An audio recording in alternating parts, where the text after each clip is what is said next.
color-coded streams. Wide veins pulse with electric dreams.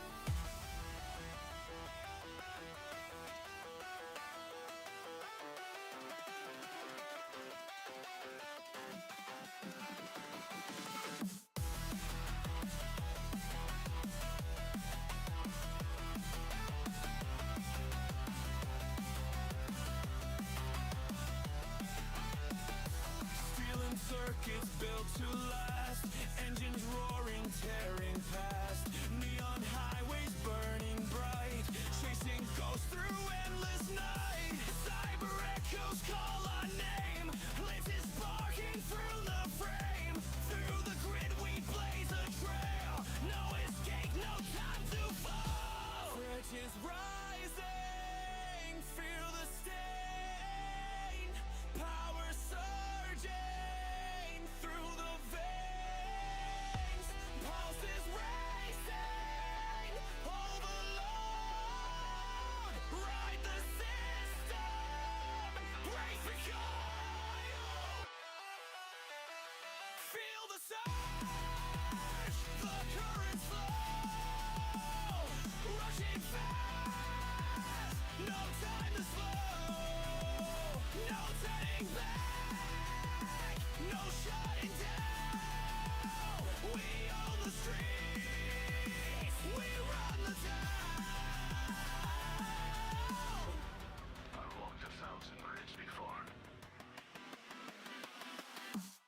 Digital thunder, flashing screens, drenched in ultraviolet beams. I am the glitch in your design, breaking through the borderline. Pulses raising, feel the strain, power surging through the veins. Pulses racing, broken below, lock the system, rock glow.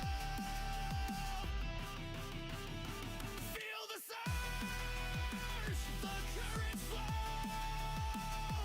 rushing fast, no time to slow, no turning back, no shutting down. We own the streets, we run the town.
Feel the surge, the currents flow, rushing fast, no time to slow, no turning back, no shutting down. We own the streets, we run the town. Feel the surge, the currents flow, rushing fast, no time to slow, no turning back, no shutting down. We own the streets, we run the town. Run the town.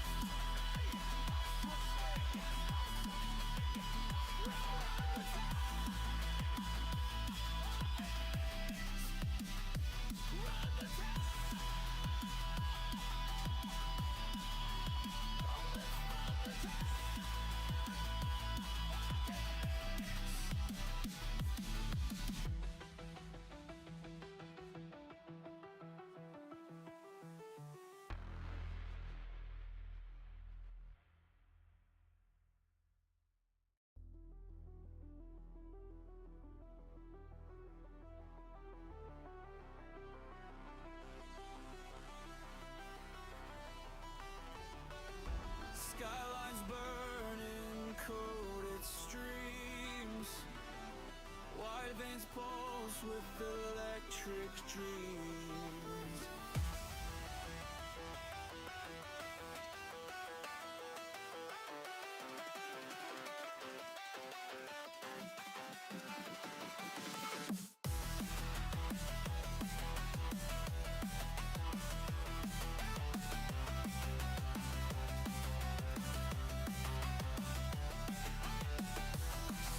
Circuits built to last, engines roaring, tearing past, neon highways burning bright, chasing ghosts through endless night. Cyber echoes call our name, lenses sparking through the frame. Through the grid we blaze a trail, no escape, no time to fall. Bridges rising, feel the stain, power surging through the veins, pulses racing, overload, ride the system, brace for coil. Feel the surge, the currents flow, rushing fast, no time to slow, no turning back, no shutting down. We own the streets, we run the town. I've walked 1,000 bridges before. Digital thunder, flashing screens, drenched in ultraviolet beams. I am the glitch in your design, breaking through the borderline. Pulses raising, feel the strain, power surging through the veins. Pulses racing, broken below, lock the system, rock glow. Feel the surge, the currents flow, rushing fast, no time to slow, no turning back, no shutting down. We own the streets, we run the town.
Feel the surge, the currents flow, rushing fast, no time to slow, no turning back, no shutting down. We own the streets, we run the town.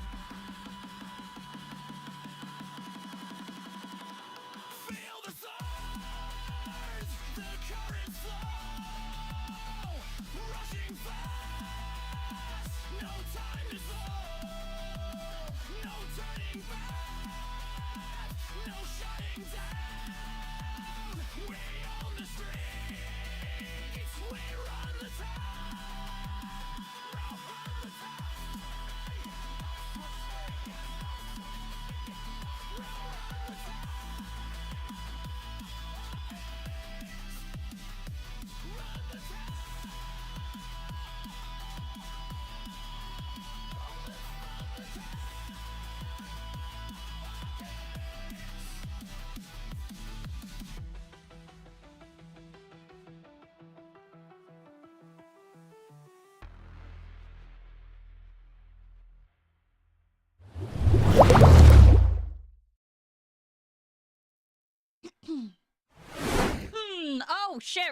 screen. Whoops. Hold on. Oh, wait. Why is that showing? Wait, what the hell? Oh, it's on camera. Hold on. Wrong screen.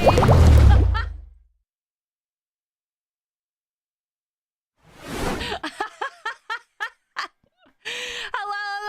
I love how it still has my camera going off. I'm like, what is that? It's looking at. Hello. Good morning. Well, technically it's the afternoon, but you know, whatever. Welcome in, everyone. How are we doing today? Welcome in. I hope you all are ready for class today. Are we excited to learn about sea otters today? Let me turn that off real quick. All right. Sorry, I have my heater in the background running. Good morning. Yeah, good morning. Hello. Anon. Oh my god. Hello, Anon. It's good to see you. Twitch stole my digital picture of a naked bear author during the... What? What? Huh? What? Twitch stole my digital picture of a naked bear Arthur? What? They did a what to you? I see Twitch Soul. I'm like, what do you mean their foot? Yeah, no, I'm sorry. I'm sorry about the ads. Unfortunately, there's not much I can do about those, cause Twitch says, hey, you have to run 3-minute ads every hour to not get pre-rolls. Which sucks, because, you know, pre-rolls suck. So nobody likes going into the stream and then getting hit with ads, you know? So that's what I tried not to do, but yeah, it still sucks. The lady from Golden Girls, B. Arthur. Oh, Twitch. They sold my digital picture. What do you mean by sold? Did you mean sold? Like sold? Did you mistype? Was that a mistypo?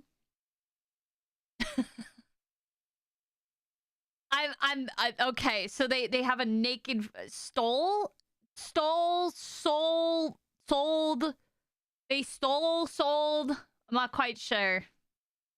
We're getting very off topic, man. I gotta be careful because I'm trying to edit the video I already have right now, and it's a process. I don't have money to get an editor, man. And I thought I would have it done by this week. And I'm like, this is like more complicated than I thought because I have to learn how to actually do that. Stole. Oh, they stole your digital picture. Oh, look, I have to type in chat to count as a viewer. And that's as tame as I get. Well, welcome in. I appreciate, yeah, anyone who's lurking, feel free. I know it sucks. I have to pretty much, you know, pretty much, for you to count as a viewer, you have to like do, I think I have a lurk, command too. So you can just you can just claim the lurk command. I think it's like 1 bubble buddy point. And then you'll be counted as a viewer. So, you don't even have to say anything. You just have to like claim one of those. So. I love that military gal. I see what you wrote there. That's great. Until Liz swaps from the starting screen, I got time. I was here for like 2 minutes before I typed. Yeah. I like Bubble Buddy. Yeah, Bubble Buddy's cool. But anyways, welcome to class, everyone. As your professor here, Liz D. Justice Professor Liz Justice. Or Justice. I think it's Professor Justice, right? I think that's it. Yeah. As your Professor Justice, here, we're going to learn about the topic of sea otters today. Because that's what you guys picked last week. So we got a little presentation here about sea otters. And I managed to find a bunch of sea otters. Some people gave me their permission to use their photos. And others I found in the interwebs. as well. And then, you know, I got this dashingly wonderful sea otter here to pose for us for the photos. So welcome in. Are you guys excited to learn about sea otters today? Are you all ready? Have you cracked open your books, your notebooks, and have your pens or pencils out? You know, Bro sacrificed himself for the greater good. What? I'm so excited. Let's go. All right. So we're going to dive into today's lesson today. So we're learning about the wonderful otters. So the first thing to start off is, well, what is a sea otter, right? What is a sea otter? So that is extremely important. You know, a lot of people don't know what a sea otter actually is. Actually, a really fun fact about sea otters is they're actually part of, I'm going to butcher this, so I'm going to definitely need to edit this in, the pronunciation of it, because I can't pronounce it. Mustelidae. They're part of the Mustelidae family, which is skunks, weasels, wolverines, and badgers. So they're part of that family, which is really, really cool. So they're actually pretty close to, they're actually the largest member of the weasel family. So they're actually related to weasels. And they're one of the largest ones out of them, which is really, really cool. And also, they are considered the smallest marine mammal in the marine mammal category, which is really, really cool. And also, their scientific name is Enhydra lutrius, which I'm totally going to have that edited out with a, the Google saying that, because I can't pronounce shit, because I can't even pronounce my own name. Aquatic weasel? Yeah, they're pretty much an aquatic weasel, exactly. You can use an otter as a scarf. Yeah, technically, we'll get into that. You're actually kind of correct. It's really grim and gruesome, so. But if you're talking about, like just taking them and having them on your little shoulder, like, on your shoulders, that's fine. That's cool. That's cool. So. And believe it or not, guys, I actually learned this myself. I didn't even realize this was a thing until I started deep diving into it. Did you know there's actually 3 different types of sea otters? There's 3 different species, subspecies of sea otter, actually. That's the correct terminology. So there are the southern sea otter, the northern sea otter, and the Russian sea otter, or AKA the Asian sea otter, which is really, really cool. So our otter is about the same size as raccoons. We'll get into that. We'll get into size here in a little bit. So you'll get to learn and see about that.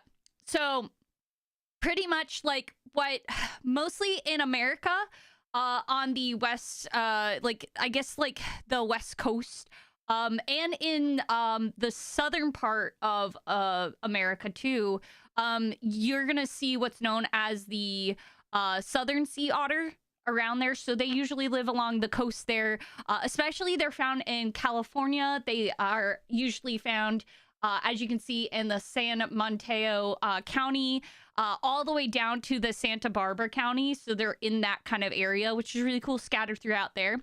And then there is the northern sea otter. So they're usually found, obviously north. So like in Alaska, British Columbia, and Washington, which is really cool. So, and it's crazy to think, like, from Washington and California, that there's 2 species of sea otter, different sea otters that are like right next to each other, which is really, really cool to think of. And then the Russian sea otter, or AKA the Asian sea otter, they're found in the Pacific Ocean. So they're off of like Russia, Japan, and also, fun fact, they are actually the largest of the 3 sea otters. So they're the biggest subspecies of sea otter. So really, really cool. Is there a difference in their accents? I don't know that for sure. That is something I'm not quite sure about that. Which species is the cutest? They're all really cute. I couldn't pick one because they're very, very cute. The northern sea otter keeps calling everyone bro. Yeah, that's their accent. The northern otter is like, hey, bro, what's up, bro? And the southern sea otter's like, what the fuck, man? I'm just here for my boba tea. Can I have my boba tea, please? And then the Russian sea otter's like, what do you mean? We love Americans very, very much. You know, that's, oh God, that's an awful Russian accent. I can't do it. So they're just like, they're just like, we endure this cold water down south. The southern ones say Bubba. Yeah. There, there you go. If you guys can figure that out, if you can figure out they have a different accent, then please enlighten me on that. Okay. So, one of the cool things about sea otters is that they really like to live in very, very chilly waters as well as really warm waters. So, fun fact, we did have an otter down in Florida when I used to live there. There used to be one that used to run around. It was one of the southern sea otters, and he would run around. So they do tend to stay in cold water, though. It's pretty rare to see them in warmer waters like Florida. But the reason why they're usually found in chilly water is actually their fur. So they don't have blubber like most marine mammals. There's only a few of them that have fur, and actually they have the thickest fur out of any marine animal or animal in the world. So it's actually made up of 2 layers, which is really cool. And what's really fascinating, and why is it, why is it so, like, how thick is it? It's about 1 million hairs per square inch. 1 million hairs per square inch versus a human head, which only has like 100,000 hairs on it at like most, right? Like more or less 100,000 hairs on your head. So they have a ridiculous amount of hairs in just 1 square inch. 1 million. So that is thick as fuck. All right. And because it has that very, very thick coat on it, it actually prevents water from getting in and seeping into the fur. It actually keeps out, they groom their fur to keep out like bubbles and stuff to keep it very watertight.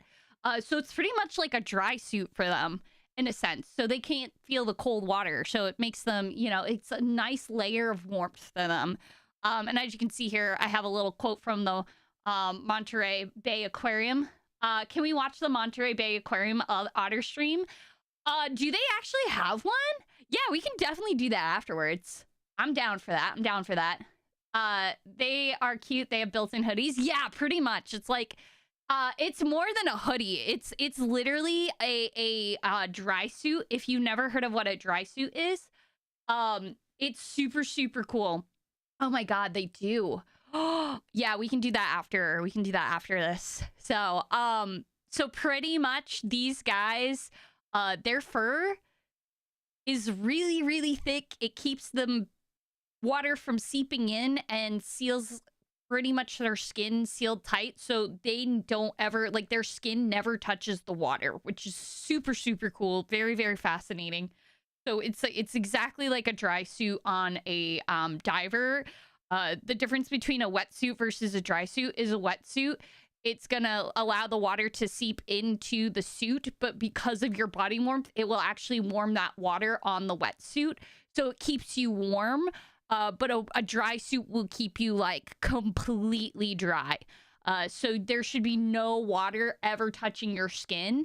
If it does, it means the suit, there's like a problem with it. It wasn't put on correctly. So that is kind of like what their fur is. Really, really fascinating. I just saw an otter vibing with a red thingamabob. Aww. Yeah, we can definitely watch that in a little bit here. So what is the size of sea otters, right? Because I mentioned how, they are the smallest marine mammal, out of the mammals. So these guys are roughly around 4 feet. So for my EU folks, that's 1.2 meters. So there you go. So they're 1.2 meters long, 4 feet in American units. And then they can also weigh up to roughly around 90 pounds or 41 kilograms. So that is, it can depend. Sometimes they can be a little smaller, a little bigger, but that's roughly their size. So they're about 4 feet, which is a lot bigger than I expected them to be. I was not expecting them to be that. They actually almost weighed the same amount as me when I was a young kid back in my day. Um, a new guy in college like that. His skin never touched water. We had to hose him down in the yard once a week. Ew, that's gross.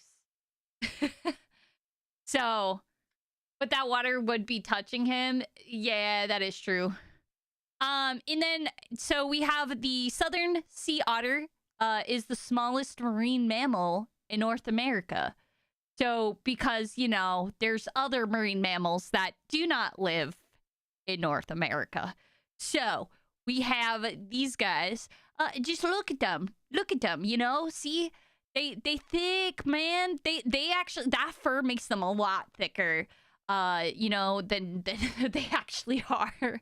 So there's the size of the sea otter. All right, range of where sea otters live, right? So what is the general area of where these guys live?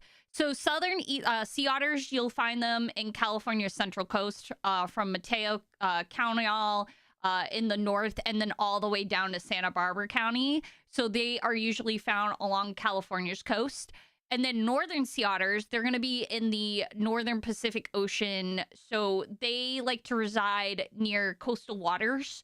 So they are found on islands in Russia.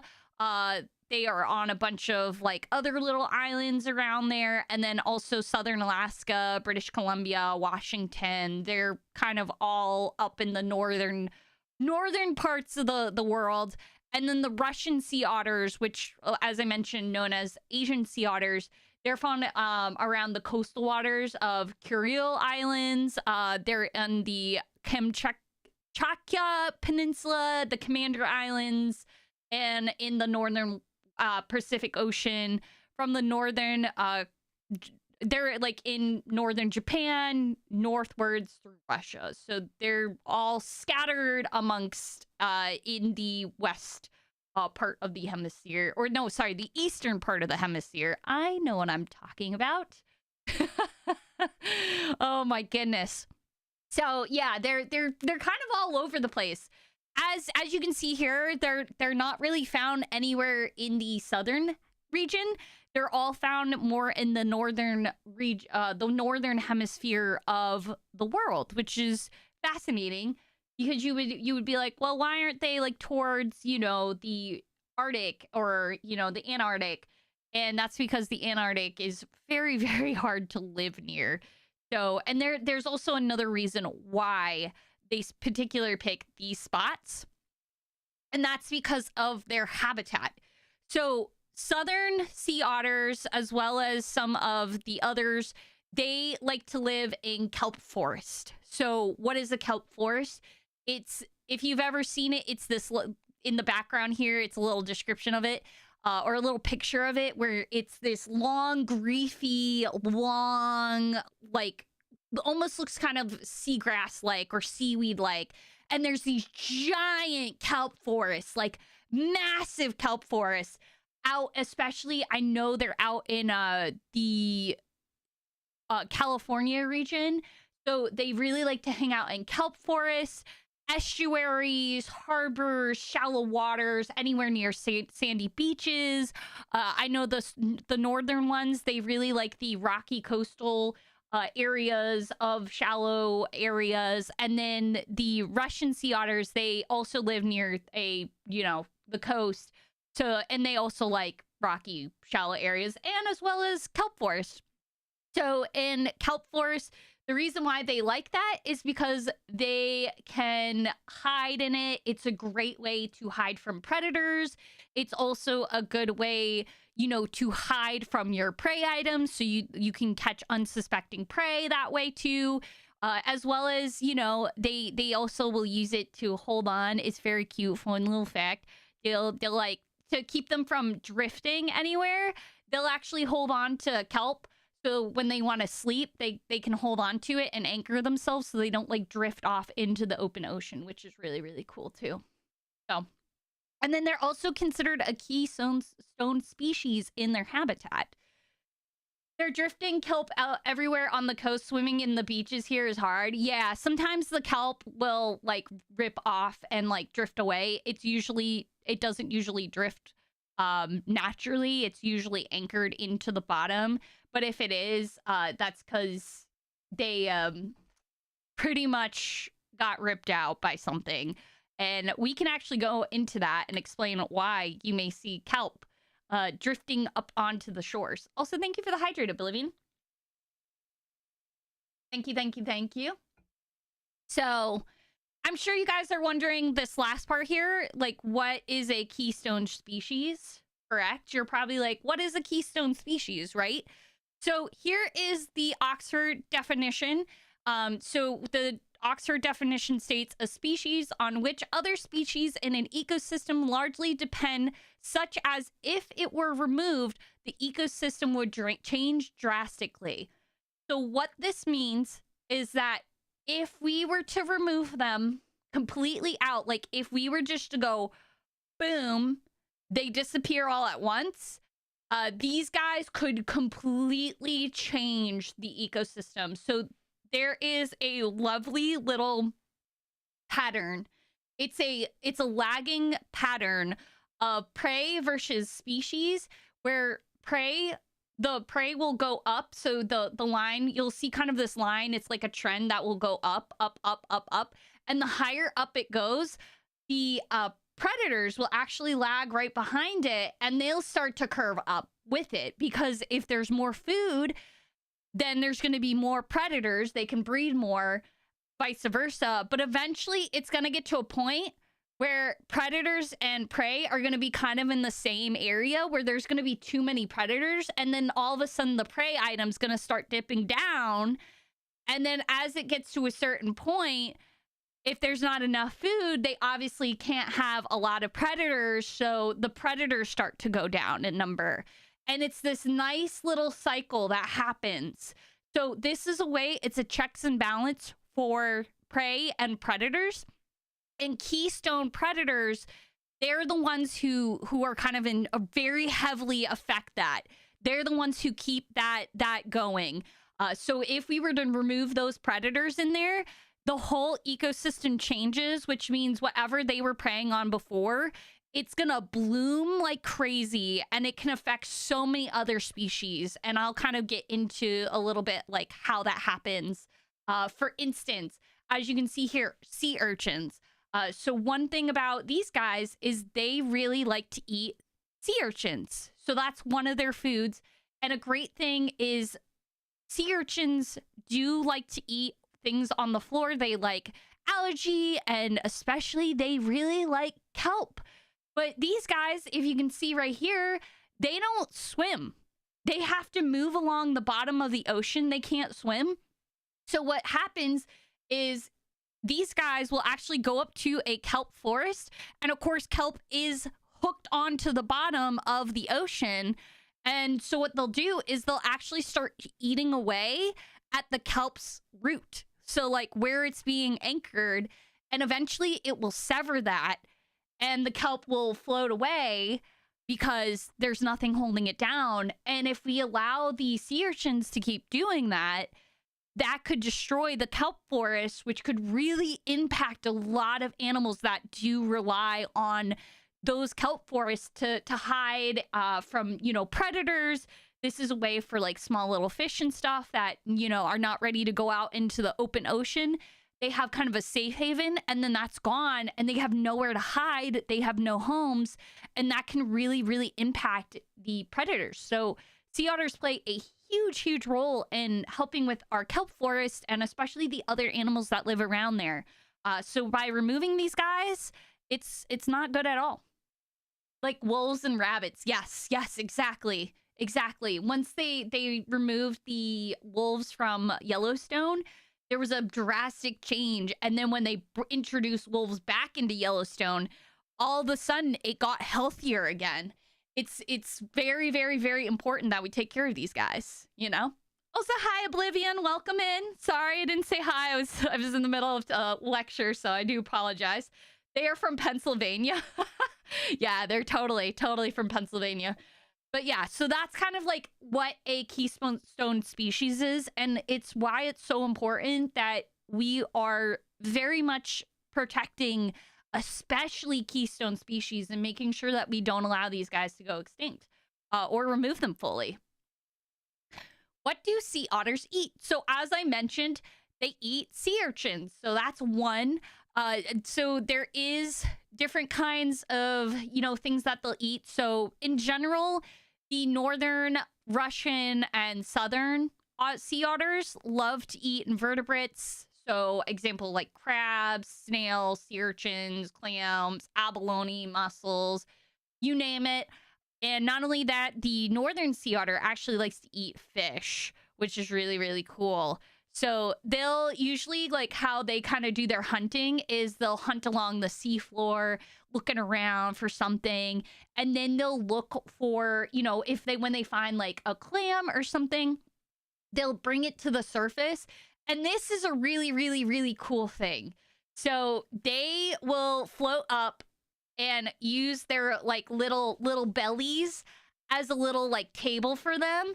So then if they have something that's like a really hard shell, they'll use like rocks and stuff to help crack it open to get their prey, which is really cool. So that's how they'll use to get their prey, which is awesome. And on average per day, they eat about 35 to 40% of their body weight a day. That's a lot of food they have to get their hands on. So, and the reason why is because they have such a high metabolism too, because they're swimming around. They're fast. If you've ever seen them, they're really fast. They're really agile, and they're burning a lot of calories that way. So because of that, they have to make up for a lot of that energy. So that's why they eat about 35 to 40%. So you'll see like animals that move really, really fast, use a lot of energy. They're going to eat a lot more than something that doesn't eat a lot, which, believe it or not, like a sand tiger shark, they only eat about like 1 to 2% of their body weight for like, in a week, just a week. That's nothing. They maybe eat like 3 fish a week. That's all they need. It's insane. But they don't move around that much. So that's like the difference there, is that if you're not moving around, you're not, wasting energy, you're not burning as much calories, versus these guys that are swimming around. They're super fast, they're super agile, they love to be active, so they have to eat a lot more. So that's why they have to eat about 35 to 45% of their body weight a day. I have done that a couple times, mostly on Thanksgiving. I wonder if they prefer harder rocks. We'll get into that. So, are sea otters threatened or endangered? Unfortunately, yes. They are threatened and they are endangered. It depends on the area of the world. So, for instance, like the southern sea otters, they are unfortunately marked on the U.S. Endangered Species Act, and they've been on there since 1977. So, they're okay. They're doing all right. Like, their numbers are stable, but they've never really been able to recover much. And I'll get into more detail as to why that is, but they've never really have recovered. So there's probably roughly around like 3,000 sea otters still like left in the world. And it sucks. And then the northern sea otters, they're on what's known as the ESA, or the Southwest Alaskan distinct population segment as well, because they're considered also threatened. So that really sucks. And then Russian sea otters actually almost, I think I remember reading up that they said the Russian and the northern sea otter almost went extinct. And because they put in acts to like protect them, because they're under like protection, they're still a huge. No! Oh, no.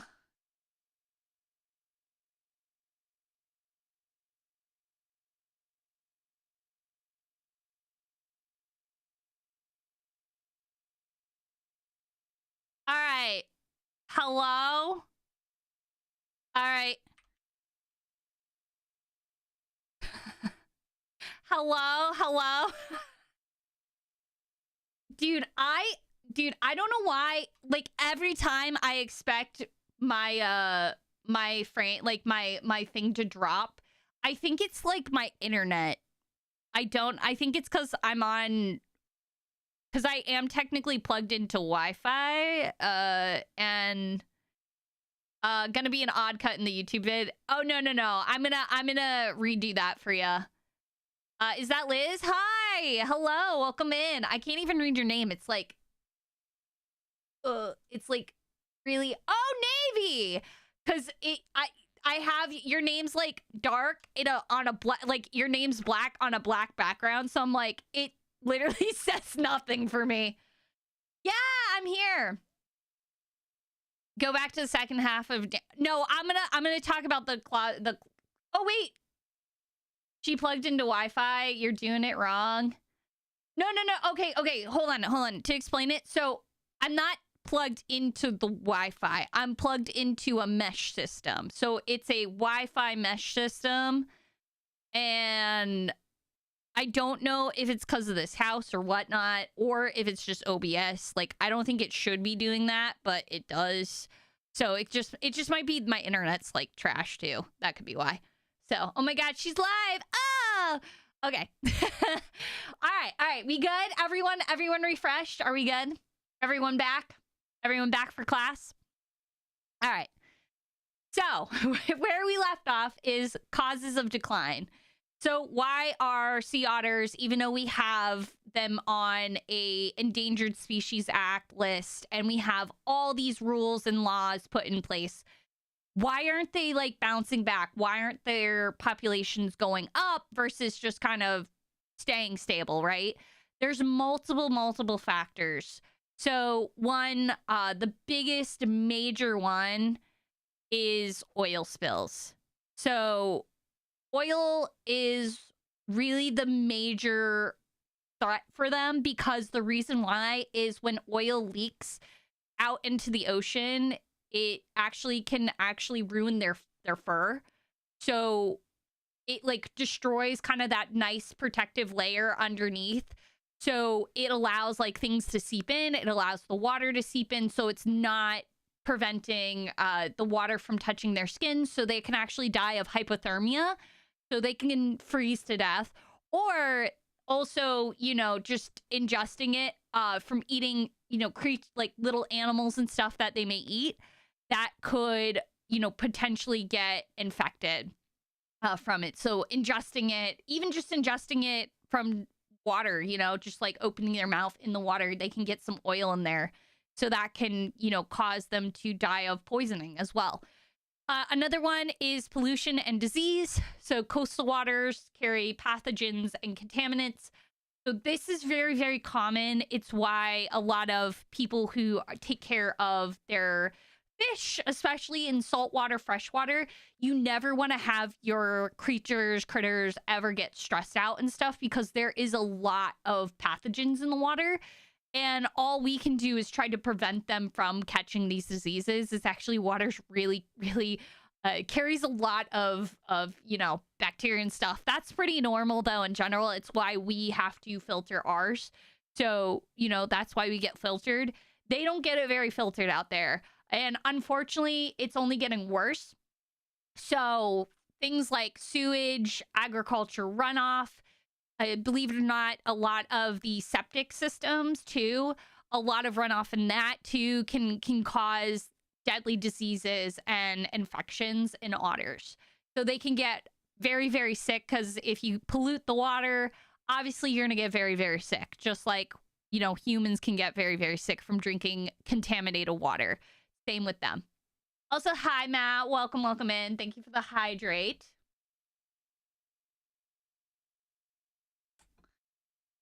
Fish? I'm not a fish. How dare you? All right. Up next, kelp forest loss. So as I mentioned, for instance, kelp forests are unfortunately declining, which is not great. It's due to, the water temperatures changing. So water that used to be really, really cold is now getting warmer.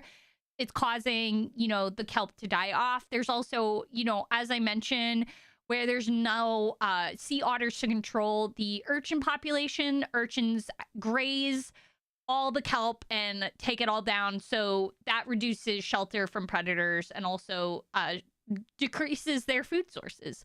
So if there's nothing for fish to hide in or critters to hide in, they're going to leave that area. They're not going to want to be in that area because it's not safe. Nobody wants to be out in the open ocean where they can just get easily eaten. So they're going to go wherever, you know, there is a home for them. So that can, and they're very limited to their space. And kelp forests are like really important for these guys. They're usually found in there. It's a really big, important thing. So the fact that these are dying off and all that, it really does impact them a lot. And then, as I mentioned, climate change, waters, you know, if the water's getting warmer, they're going to move much farther north because the water's going to be colder the farther north or south you go. For these guys, it's going to be north. And unfortunately, you know, warmer waters, I know in Florida, they have a huge problem with this where algae blooms happen. So warmer water allows algae, you know, to bloom, especially with the contamination of water. So then this allows things like what's known as a red algae bloom to happen, very toxic algae. It's not fun. If you've ever dealt with a red algae bloom, it's really, really bad. It can not only impact the animals in the water, it can also impact humans. I remember we had one when I was in college where we had a major red algae bloom to the point where when I got out of the car and walked like 5 minutes to get into a store, I would be coughing my lungs out because it irritated my lungs so badly because it produced toxins and that algae would get in the air and the toxins would get into my lungs. So it does actually impact people as well. And it can be very, very deadly for people. So if it can, you know, think of the fact that I just was walking 5 minutes. Imagine what the animals in the water are dealing with. So, and also it poisons the food that they have. So a lot of, you know, filter feeder animals such as shellfish and also sea urchins, they're filtering the water. So they're filtering a lot of that red algae. And they can actually be very, very toxic and deadly. There's actually shellfish poisoning is a very much a shell shock, I think is what they call it, if I remember correctly, where you can actually be very, like, you can get shell shock poisoning from eating too much toxic shellfish because you are poisoning yourself. So there, I mean, imagine if it can do that to a human, a little otter will definitely be impacted by that. What about blue algae? Blue algae is I don't know much about that, but I haven't heard anything about blue algae. It's mostly like red algae. It's certain types of algae that are very, very toxic. Blue algae, I don't think I've ever heard is toxic. I could be wrong on that.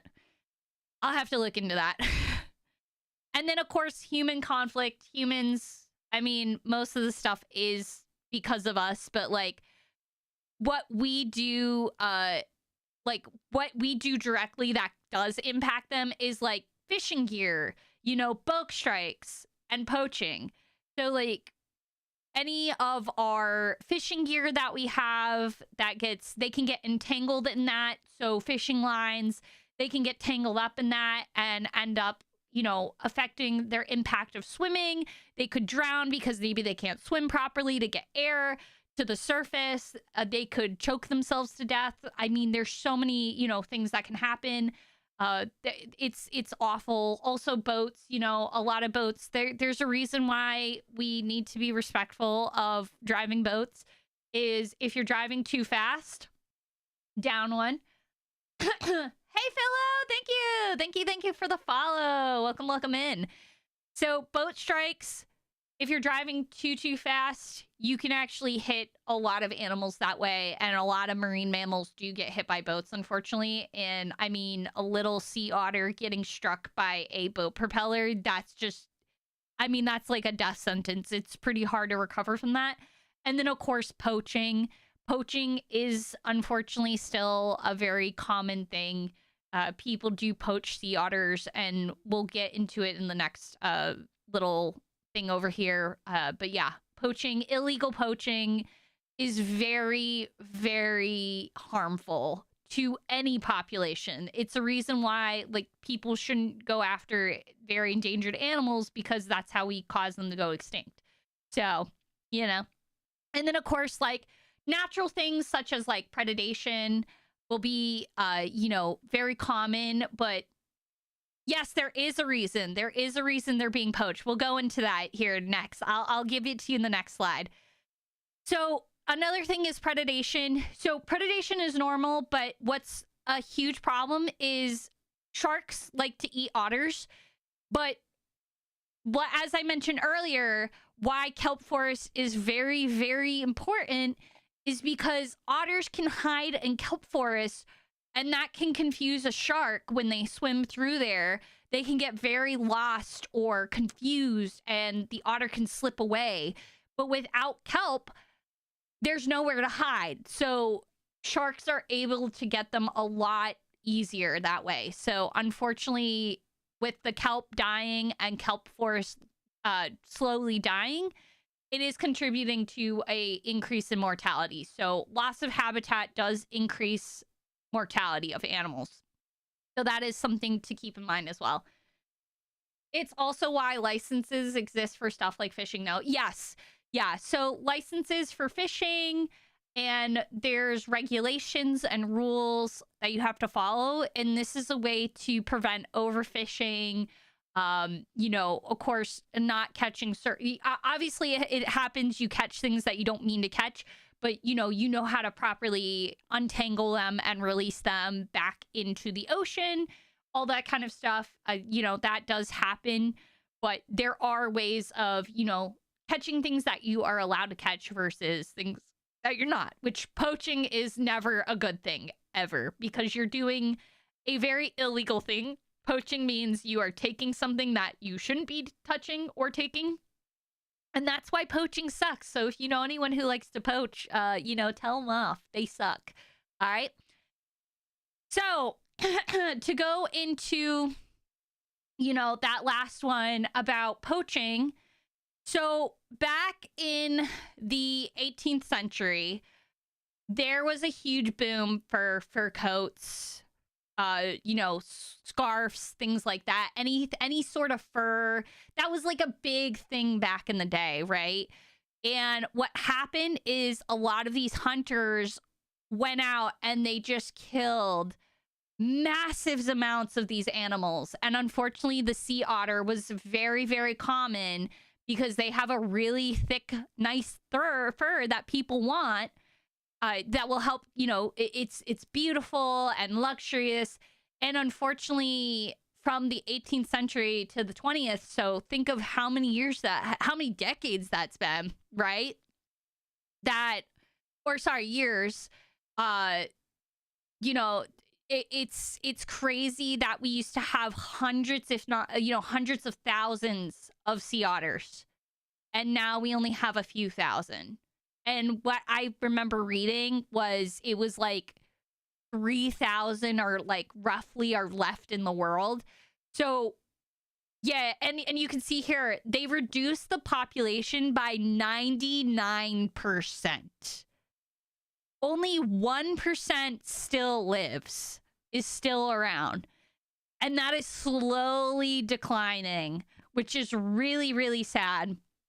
And so we did have protections put in place. So in 1911, they did have protections put in place. But because of the fact that these guys live in very niche areas, it just really, you know, like they can't recover as fast as a lot of other animals. They live in very distinct areas, very, you know, little niches. And because of that, it makes it very hard to recover. So unfortunately, sea otters cannot really ever fully recover from this. All we can really do is stabilize it and try our best to keep it from declining. So yeah, we definitely played back in the day. The biggest threat back in the day was definitely the fur trade. So they poached 99% of them. That was the major threat at the time, and now it's oil spills, unfortunately. So things have shifted over the years. So that's something that, you know, keep in mind, you know. And if you see a real fur item, you know, maybe don't buy it, you know. Don't buy a real fur item, you know, because that could encourage them to want to go out and, you know, do what they did to sea otters and so many other types of, you know, animals.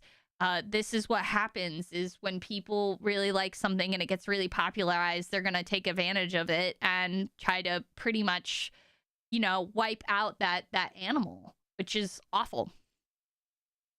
So what could we do, right? Like what can we do to help further, you know, prevent this from happening, right? Obviously prevent pollution, very, very important. So using, you know, eco-friendly, non-toxic cleaners, pesticides, fertilizers, and, you know, try to keep those harmful chemicals out of waterways. So a big thing is, I know a lot of people, they want to have green grass and all that, but you also have to remember all that stuff that you put in your lawns and all that, it does get washed away by the water, and it will end up even if you're like, well, I'm out in the middle of nowhere, it always will end up back into the waterways. All water leads back to the waterways, and all wastewater, it doesn't get cleaned fully. They're not going to clean out a lot of the fertilizer and stuff that they're going to be cleaning out, like other things, but the water, when it goes back into the rivers or lakes or, you know, ocean, like any sort of waterway, it's not always going to be cleaned. So that's something to keep in mind. You know, be mindful. Try to use, you know, cleaners, especially if you live near waterways. Try to be mindful of what you're using, because that is extremely important. That fur was expensive, yeah, but a life is priceless, you bastard. Yeah, exactly.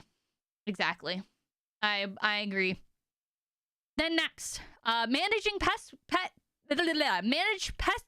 waste. I can't speak. Why can't I say pet waste? Jesus. Always pick up your pet's poop. I know it sounds crazy, but like, believe me when I say this, this is why I say don't ever let your cat outdoors, because believe it or not, cat feces is extremely toxic and parasitic to not only sea otters, but so many other animals. Cat feces is actually really, really bad for the environment, believe it or not. I did not know this until a few years ago, and I was like, what the fuck? So just a heads up, like, cats should stay indoors. Believe it or not, cats, not only is their feces toxic, but cats they are such good predators that they've actually caused 5 species of birds to go extinct. 5 birds went extinct because of cats. Like, pet cats, you know? So that is something to keep in mind of as well. So I always say, you know, don't get me started on the domestic cats. Yeah. So cats, you know, they're cute, they're cuddly. I you know, we have one ourselves. Don't, you know, if they do poop, like, make sure to pick it up. Even dogs, like any pet that you have, if they poop, like, that poop could have something in there that could be very fatal to an animal. So make sure to pick it up and dispose it in the trash, people. Don't leave your pet's poop out there on people's lawns. It's not good. It's not, you're like, oh, it's fertilizer. No. Poop is not, like, it's not as good as you think it is. Like, it can be very, very deadly, especially if it's not a native animal that's there. So, like, be mindful of that, because dogs don't usually live out in the wild. Cats don't usually live out in the wild naturally. Like, you know, domestic cats, obviously, and domestic dogs is what I'm talking about. They were, you know, obviously we made them to be domesticated. So they're very, very different from the wild side. So always pick up their poop. Very, very important. And then, of course, reduce chemical runoff. So, you know, if you are washing your car, you know, wash your car instead of on the driveway, go to get it professionally cleaned, because they will, they properly dispose the water. It won't go into storm drains, because storm drain water never gets really filtered at all. And you're just allowing chemicals and shit. Like, this is what I said. This is why I'm like, hey, be careful of what you put on your lawns, because that stuff gets into storm drains and that water is contaminated. It's like mind blowing. If you were to learn what was in your storm drains, you would be baffled. Even just in like bays and rivers and stuff, where I used to live, where my dad lives, they found out the bay in his area. This was like years and years and years ago when I was still living there. But we found out the water there was a chemical cocktail. So it had a ton of people's medications and stuff like into a cocktail, pretty much. And that was causing breast cancer and a lot of other problems. So we were poisoning ourselves, because a lot of the medications we take, it goes in our body and then it leaves through, our body when we relieve ourselves. So that's something to keep in mind too, that is something you need to keep an eye out for. So, just be mindful of this stuff. Obviously, medications and all that, we understand.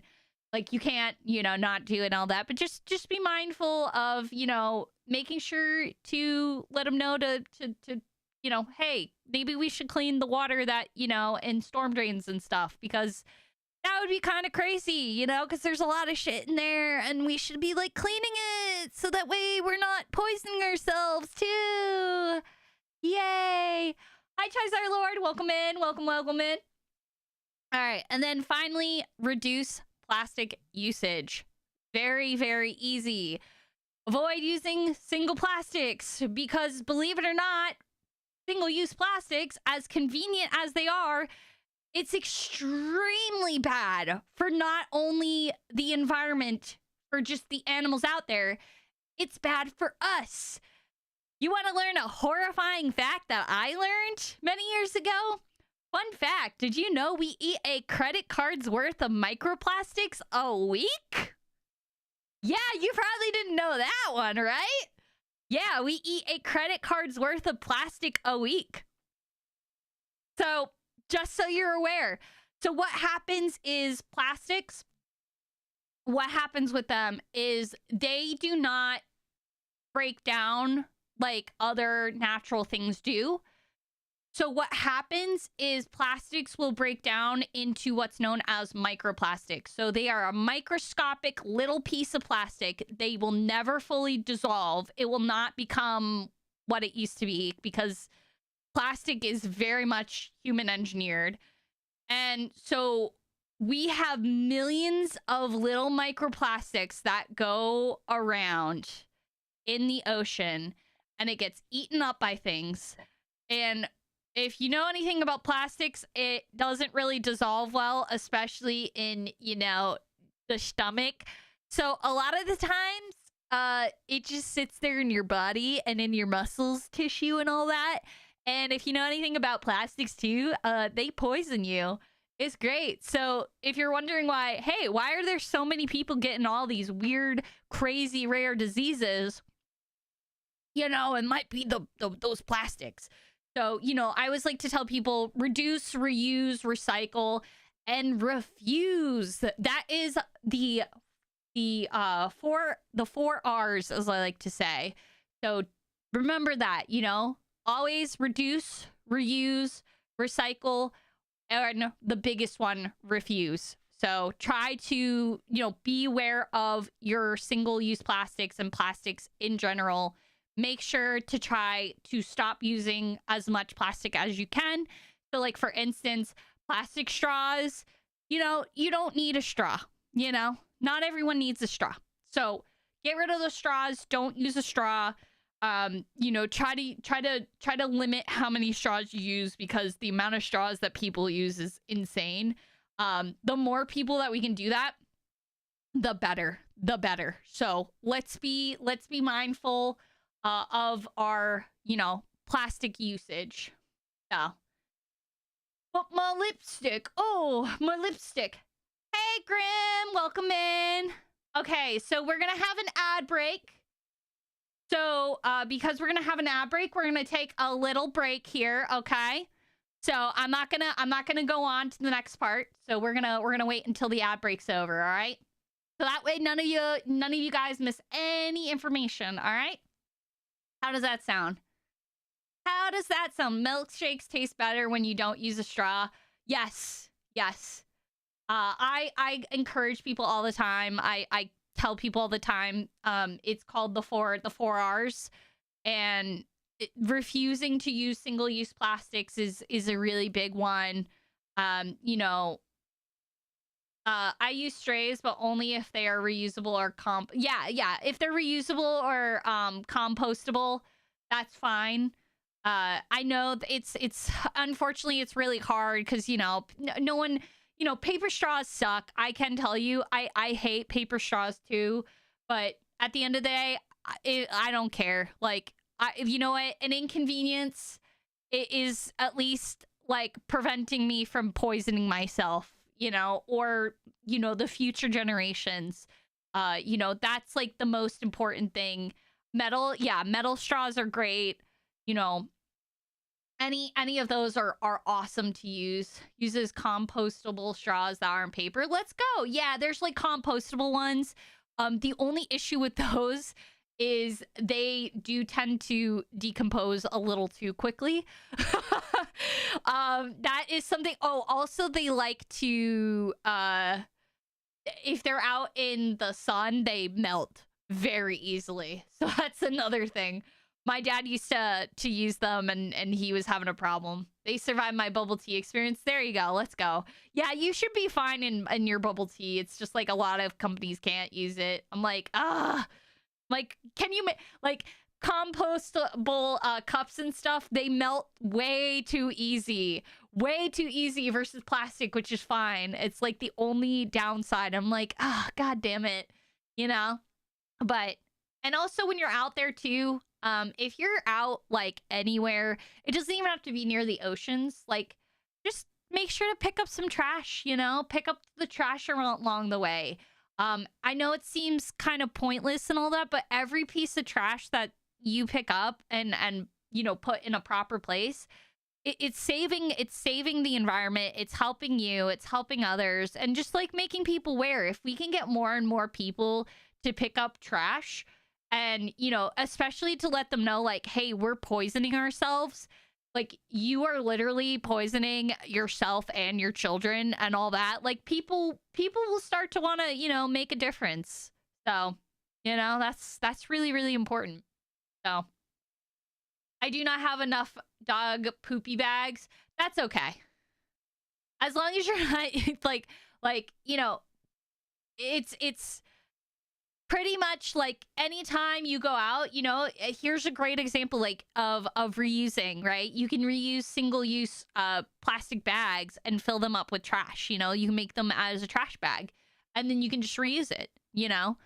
So that will be great. That's a good way to use it, and help out with the environment as well if you have that. Just little things like that.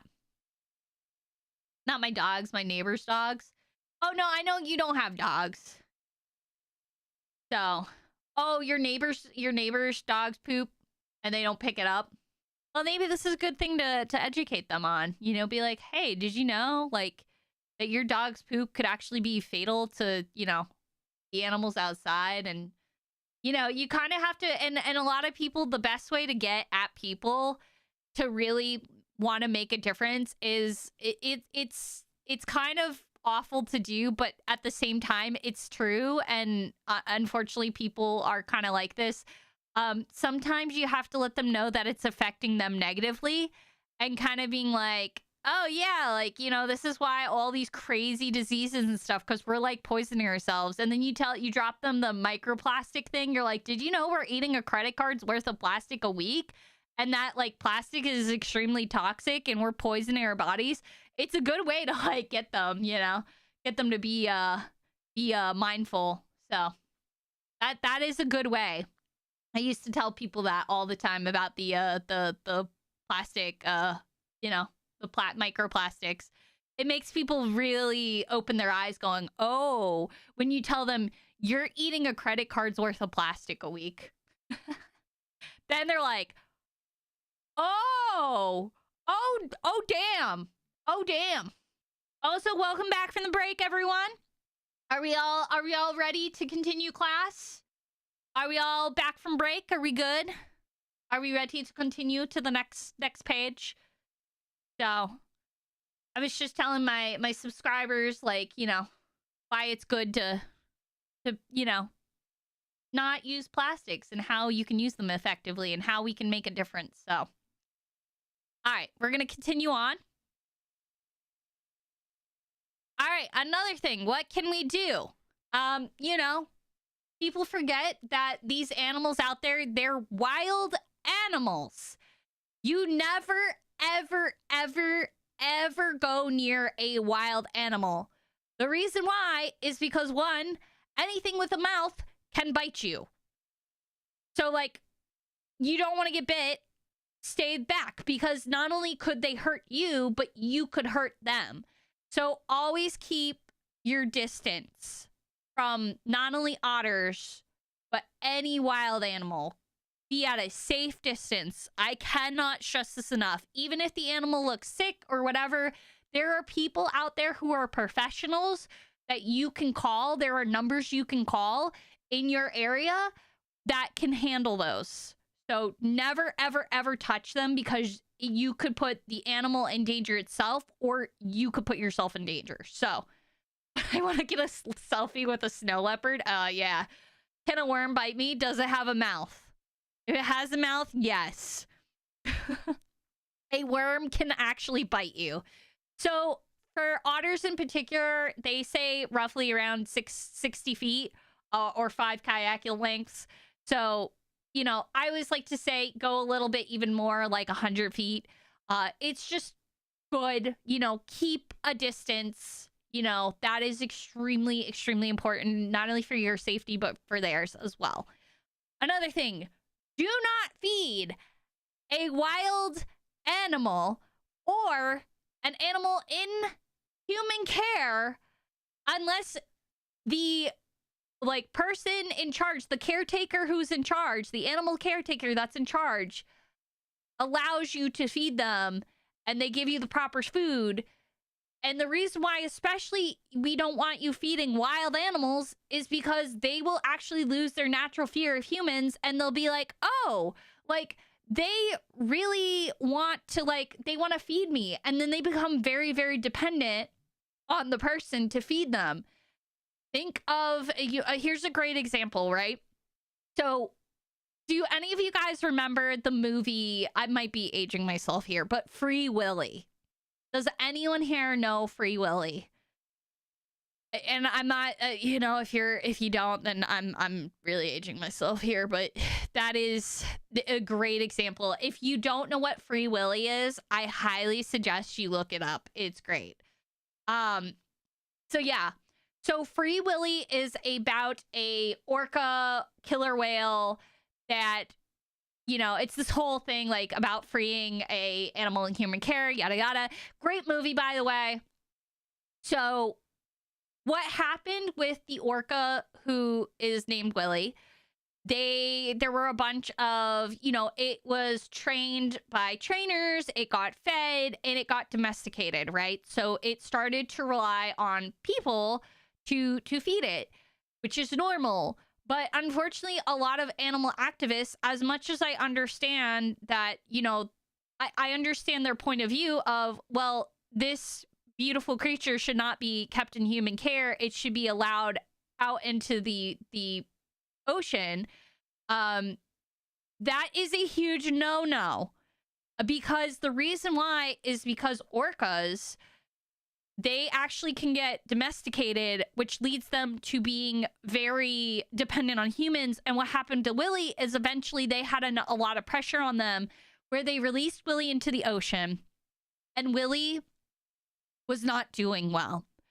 Willy, when they saw him a few weeks after, 2 weeks after the release, he was going up to boats, begging for food. He was getting skinnier and skinnier, and eventually he died of starvation. awful way to go out. This is why, as much as I get the people that want, you know, the orcas to be free, there's no way. Once they are once they get that dependency on humans, you cannot give them back that natural instinct to hunt for their own food. Like, they become, it's like dogs and cats. Like, if we were to release our pets out into the wild, a lot of them would not make it, especially if they don't have that natural instinct anymore. They will die without us helping. So this is why I say do not feed any wild animals. And another thing to notice too, these animals will eventually also get very, very aggressive because they're like, you're not feeding me?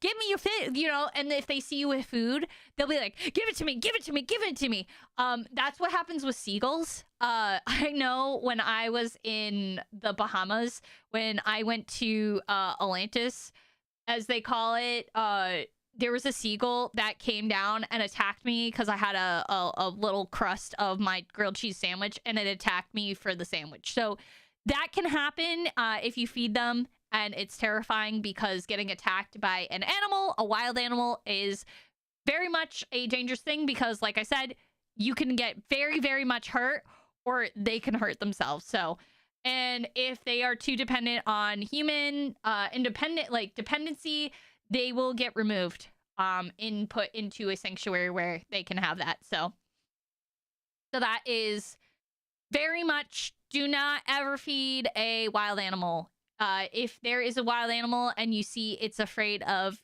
you as a human, that is a good sign. That's what should be happening. If they are too comfortable with you, that is a really, really, really bad sign. So keep that in mind. And then, of course, anyone who has pets, keep your pets on a leash. I know everyone's like, well, my dog's like really, really good, and like he's never harmed anyone or anything. And that's great and all that. I'm sure your dog is wonderful. But as someone who studies animals, I can tell you it's just like a human, where sometimes we run into someone and we immediately go, I don't fucking like this guy. And sometimes, what do humans do? Sometimes they just want to cause shit for people and get into fights with people just randomly because they're like, oh, I don't like this person for whatever reason. Same with dogs. Same with cats. Same with your pet. Your pet may be the best trained animal, but something can cause it to be triggered and chase after that animal. And especially, like, it could chase after it, it could bite it, it could hurt itself, it could hurt the animal, or it could, you know, obviously end up, you know, harming it even worse. It could potentially kill it. So definitely keep your pets on a leash. Like, I get they're great, they're wonderful. You never know what could just trigger them to just decide to go after like an animal. So I cannot stress this enough with people, just especially if you're like in a coastal area or, you know, anywhere where there's a lot of wildlife. Just keep them on a leash. Like, it's just better that way, you know, in case there is an animal that they get super triggered and they just decide to jump at them. You just never know what's going on in their heads. So yeah, that is what we can do. And now on to some fun facts, you guys. So, fun fact, baby sea otters, so they actually have a different kind of fur coat when they're younger. As you can see, it's a lot more of a fluffier, kind of a lighter brown color. As you can see, like, compared to its mom, like, it's a much lighter color. And this is actually a different kind of fur. So it's called natal pelagic or lanugo. I probably mispronounced that. I'm gonna have, you know, I'll have something to read over the correct way of pronouncing it. But what's really cool is it's super, super dense. So, and it's very, very buoyant. So they can try to swim down as far as they want, but they will pop up like a little cork in the water. So it keeps them pretty much like makes them pretty much like nearly unsinkable, which is awesome. So they can just float around. They don't have to swim or anything. Like it just is so buoyant. It is literally like a life preserver for them. And then they will not be able to dive until they kind of molt off their fur, like shed it off. And it takes about 10 to 13 weeks old before it starts their adult hair comes in. So this is kind of like a little life preserver for them. And I just got some little cute photos of, you know, mama with the baby. You know, it's so cute. So there's a fun fact about them. Another fun fact. They are the very few that mammals that actually use tools. So they actually have a loose kind of skin in their armpit, which creates kind of like a little pouch. So they can hold like little tools. So they use rocks as tools. And also they can store food in there. So when they get like hard shell prey, like for instance, an oyster or a mussel, anything that has like a hard shell, they can take the hard shell prey item, and then they bash it against the rock to open it up. So they're actually very, very good with using tools. So they're very smart that they can just like be like, oh, a rock, very hard rock, and a shell. Smash, smash, smash, smash. All right, now I can get the food. So yeah, I thought that was really cool. They're like one of very few that can use tools that are mammals. And then another fun fact, a group of resting otters is called a raft. Like, isn't that so cute? So they actually, it's very cute. So these guys will like, when they're deciding to sleep, right, they'll actually hold hands and like wrap themselves around seaweed and stuff or kelp to keep themselves from drifting away out into the ocean. So they hold hands when they sleep. And then you can actually see up to like 1,000 of these guys like grouped together, just holding hands and tails and stuff and like wrapped around each other. And like one will be like, a few will be holding like the kelp to make sure that they're anchored in, because kelp is, you know, anchored in. So that way they don't drift off into the deep, deep blue, deep ocean, you know? So that's a cute thing. But I thought it was really cute that they're called a raft. They're a raft? Yeah, a group of resting otters is a raft. I thought that was so cute. I was like, oh, I gotta add that in. And then that's it, you guys. There you go. There you go. Did y'all learn? I'm late for class. Pass the notes. Stitches. Stitches. Uh-oh. Uh-oh. Stitches. Can we watch the otter stream? Yeah, we can pull that up. Oh, can you send me that link again, Oop? I learned they are cute and I missed one of them. Yeah. So what was your favorite fact to learn from today's otter stream? What was your favorite fact? And I'm going to copy this and then I'm going to post it.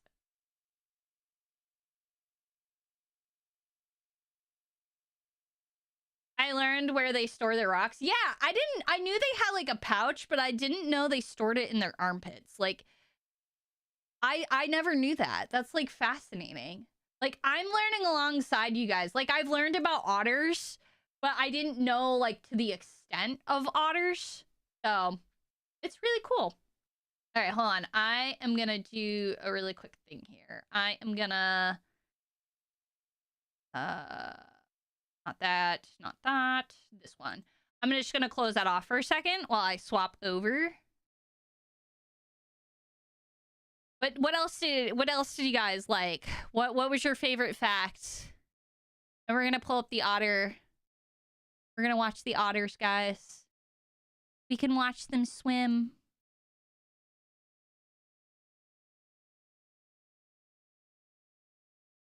All right. Where is this link? Oh, okay, there it is.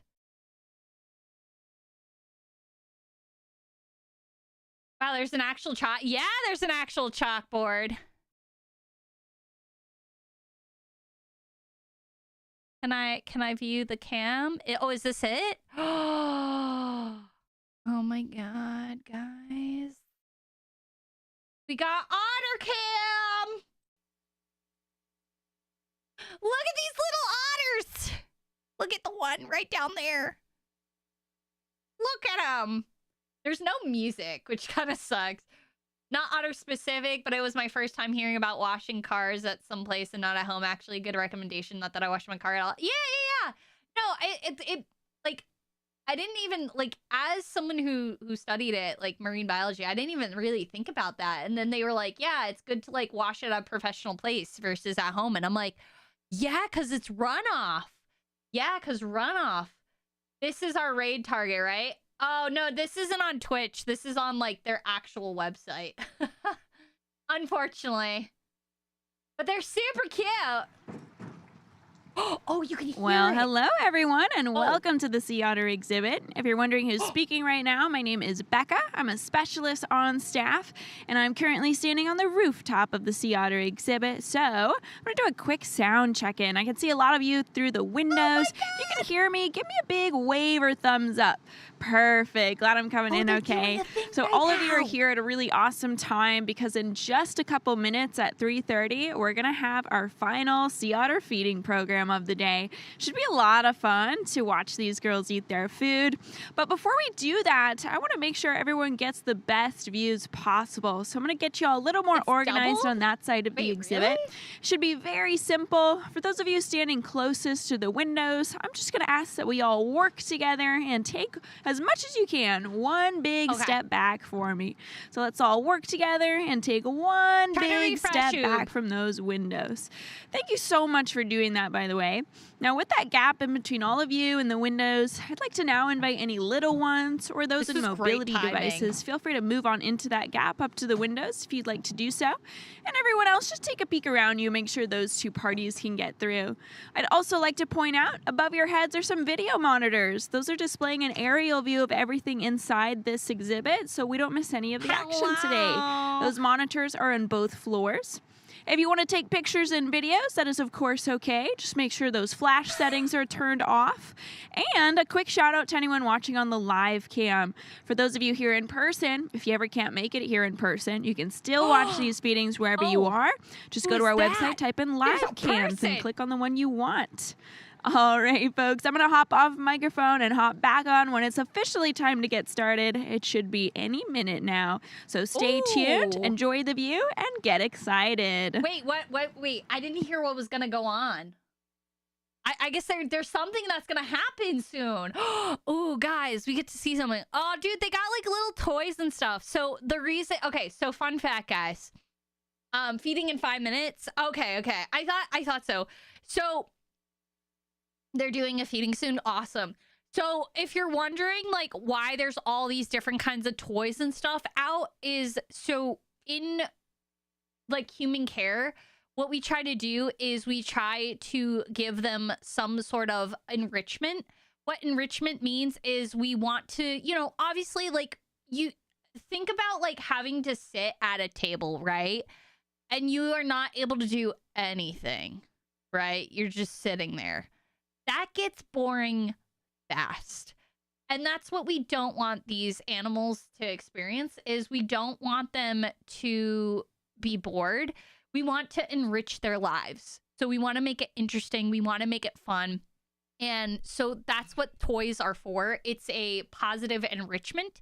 So this is a way for them to kind of like fiddle around and play with things and use their brains and, you know, kind of, you know, try to learn. Well, and hello again, everyone, and welcome to the Sea Otter exhibit. Now, that took no time at all, but just in case I've had any newcomers join me, once again, my name is Becca. I'm a specialist on staff, and I'll be the one narrating this 3:30 Sea Otter feeding.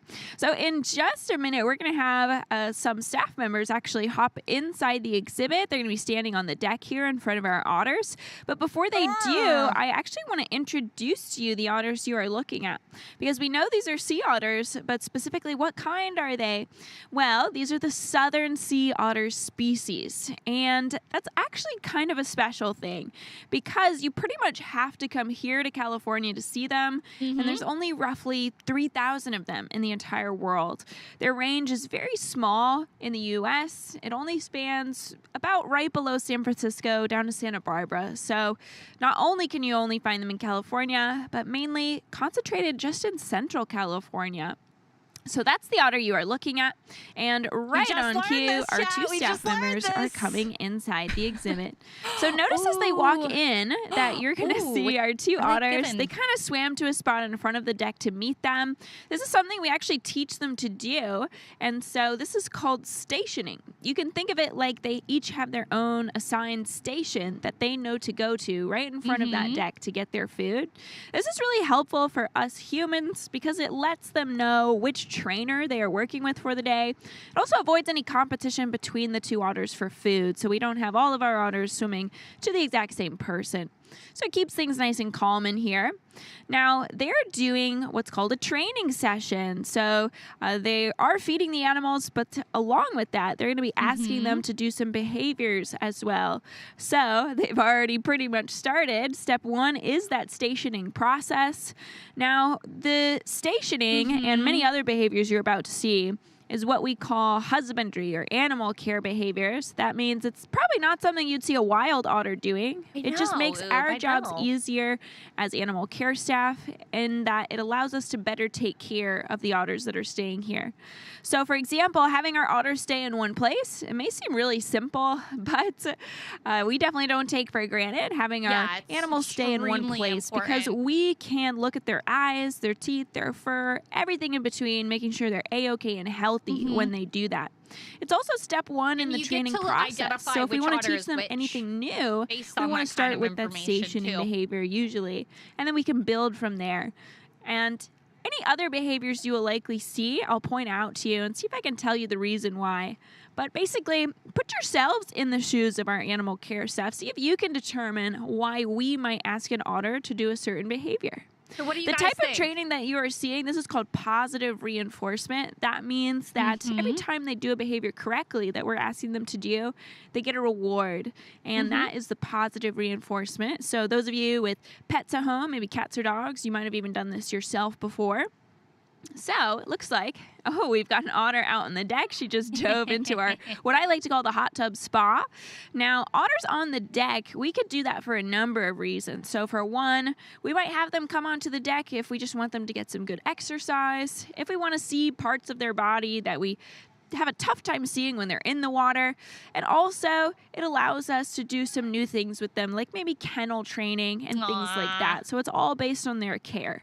So the main thing I like to get across to folks is that as much fun as it is for us to watch these training sessions, they do happen for a purpose. It allows us to better take care of our otters. So it's purely for their benefit, even with an audience watching. So even if all of you were not here today, we'd still need to do this. All right. Yes. So there is another type of behavior you might see, which is what we call a natural behavior. So that is something you might see a wild otter doing.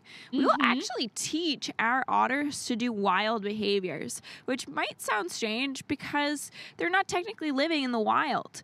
And the reason why we teach them to do that is because we actually have a really cool program here at the aquarium. Hey, Robin, welcome It's called the Sea Otter Surrogacy Program, and we have trained some of our female otters to actually be foster moms. Because say out in the wild, we find a wild pup that's been orphaned or separated from its mom. Normally it would have a really poor chance of survival in the wild. It's draining me. And you heard me earlier, there's only about 3,000 of these otters left. And so every otter in the wild counts. So in those cases, when we find a pup that's been stranded, we can take them back here to the aquarium and actually assign them to one of our foster moms who will teach them everything their cute, wild chat. mother would have taught them, so we This can is release them when they're why raised up and ready. And they're going to These continue kinds to of boost that wild programs are population. extremely important. So it's truly an you know? amazing and innovative program. We actually didn't know if this would work. We didn't know if otters would adopt and raise And you can otters see that the they didn't little give like birth baton to. she has. But we've had a lot of she success holds it out, with it. and that's So to, I'll like, highlight have the otters them on boop their exhibit nose now on and it. introduce It's a type of training, individuals too. to you. So on the right-hand They do it side, with, dolphins we as have well. Selka. And they both look very similar, but Selka, she's got that blonder face. She's actually around 13 years old. She herself is a trained foster mom, and she has raised up about 6 otters. And to the left, we have Opal. Opal's easy to recognize. She's actually the youngest. She's just over a year, and she has not raised anyone yet because she's still too young. She's barely older than a pup herself. And so we like to say she's done her homework, so to speak, because she has actually gone behind the scenes and watched Selka raise a pup throughout that whole process. So we have high hopes that she'll want to be a foster mom in the future. All right, folks, it looks like we're wrapping up our training session. I do want to make myself available for questions if anyone has any. Once again, my name is Becca. I'll be heading to the 2nd floor of the Sea Otter exhibit. So if you're on the 1st floor, feel free to come up. And if you're on the 2nd floor, feel free to stick around. I'll be towards the back railing, so please come chat with me if you have any questions. Otherwise, thank you so much for watching this feeding program, and keep having a great day today here at the Monterey Bay Aquarium. What do you guys think of that, huh? That's big with the 2nd floor. Yeah. So what you just saw, as they mentioned, is positive reinforcement, and this is like very highly encouraged. Also, you can like do it in humans too. It's kind of amazing. So if they want to be rewarded, they have to they will have them do something, and then if that otter doesn't do it, they just don't get the reward. They ignore the behavior.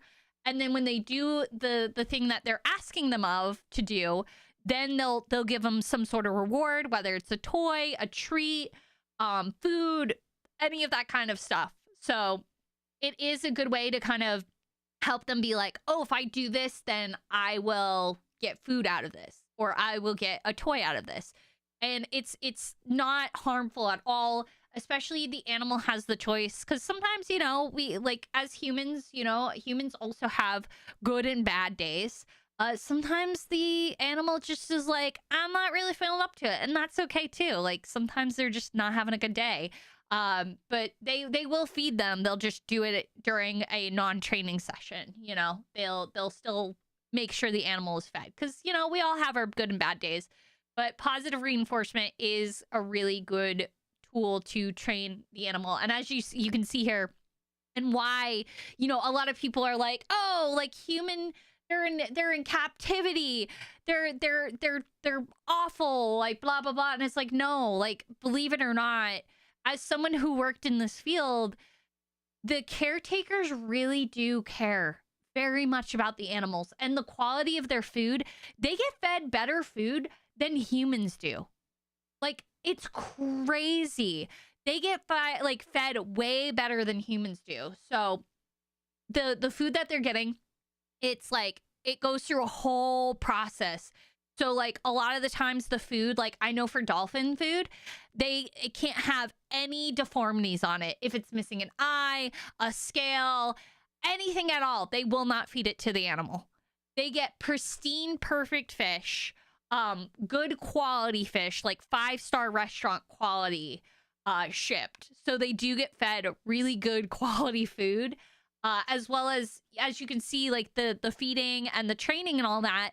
It's to get these otters, these female otters that are in here, to help be a foster mom for a otter that, they found a pup of an otter. Either it got left behind, or its parents died, or there's so many different reasons why, and this is a way to be able to still care for that pup. And I think it's awesome because they're able to raise that pup, and then they're able to release that pup. So that's why they do like the natural behaviors, because it's important that these otters also know how natural instincts, like to use their natural instincts and behaviors. That way they can train the pup properly. So when the pup is released and it's able to be on its own, it won't have any issues out in, when they release it. So it's really important for, these kinds of programs, and, why, we should be supporting and helping a lot of aquariums and stuff. Now, yes, there are some not great ones. Okay. I will say, the one I worked at, it was not the best, but we did really, like, the people, the caretakers, they really do care about the animals. It's sometimes the higher ups. A lot of them are thinking profit, money type of thing. When the caretakers, they will do everything in their power to make sure these animals are taken very well care of. So trust me when I say this. Don't put blame on any animal caretaker if, a business has turned out to be not great, because they are fighting tooth and nail all the time to help these like the animals that they are caring for. They are fighting for, they're the best care ever. So yeah, the busy bees are working hard. Yes. As someone who fought tooth and nail for the animals I worked for, unfortunately, I was let go because of that, because they didn't like that. But you know what? I didn't care, because you know what? That's the whole point. And enough people spoke up about it. And eventually they got, they ended up going bankrupt, and they had to sell it to a nonprofit where the animals are going to be actually taken good care of. There's a lot of accusations they're under in criminal investigation too. So, because they decided to put profit over, taking care of the animals and what we are there for, which is to educate people. So imagine getting fired for being too kind. Yeah. It happens a lot often. But luckily in the animal caretaking, business, it's starting to, there is a huge shift right now. There's a huge shift. It is changing, which is great. There's a lot of a lot of animal caretakers out there. I'm part of a group on Facebook, and I see posts all the time. There's a huge change happening in the animal caretaking space, because it used to be, when I worked there, it was very, very toxic, but it's starting to change in a more positive way. Like, a lot of people, especially like the, managers and stuff, are starting to listen to their peers and stuff, because they're learning, like, you don't always, like, everyone knows how to apparently raise a dog, or everyone knows how to take care of, this animal. And that's not the case at all. Like, everything, like, you can learn so much from other people and do different things, and learn that maybe the thing that you were doing is maybe not the best, which is important. So that is extremely, extremely important. So I'm really glad that, there's a lot of changes, and, I'm glad that, they're doing this foster program, which is awesome. It's a conservation effort, and this is like what you should support, is any, aquariums and stuff that are doing a lot of conservation efforts. Super, super, super important. So my part-time job tried to fire me because I was doing everything by the book instead of breaking rules to make profit. Fuck you people. Yeah, exactly. They couldn't fire me though. Oh yeah, no. Well, I lived in Florida, where it's a they have, like, they can just let you go. No, they don't need a reason. They can just be like, we just don't need you anymore. So that was what they let me go on. They said, yeah, we just don't need you. And that was obviously a lie, but obviously it was because they didn't like the fact that I tried to stand up for my peers and the animals. So some zoos across England are struggling for money, but they straight up said, you can't cut costs with animal welfare. The good ones standing up left and right and center, and the good ones make mistakes. They learn to improve the next time. Yeah, exactly. And it sucks, because, one of the things that sucks about animal caretaking is that the animal caretakers, they're willing to take a huge chunk of their money that they're barely making. Anyways, like, you do not make good money as a caretaker, unfortunately. That's like the sad reality of it. But they're willing to, like, be used by corporations to get every nickel, dime, and penny out of them. That's why, like, it's so important to support nonprofits. Nonprofits do not make profit. They actually care about the animal. They will work hard to make sure the animal is taken care of. So You know, it's a nonprofit, so they have to get a lot of their stuff through donations and things of that sort. So, and you can see here they're cleaning the rock. So they want to keep the little station clean as well. So like if there's any poop or anything on it, you know, just to clean it. And then also it's a fun kind of enrichment too. So you can see it's like a fun little enrichment because they're like, ooh, water, you know.